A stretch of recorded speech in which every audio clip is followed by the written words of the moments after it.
విశ్వాసం ఎందుకు ప్రాముఖ్యమైంది అంటే మన విశ్వాసము ఇతరులను కూడా ప్రోత్సహిస్తుంది. Our faith can encourage others.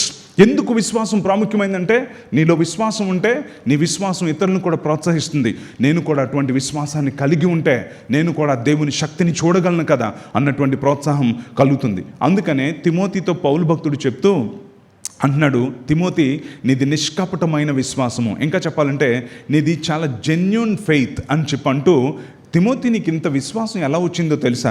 మొట్టమొదటి నీ అవ్వ లేకపోతే మీ గ్రాండ్ మదర్, మీ అమ్మమ్మ అయిన లోయిలో ఈ విశ్వాసం ఉంది.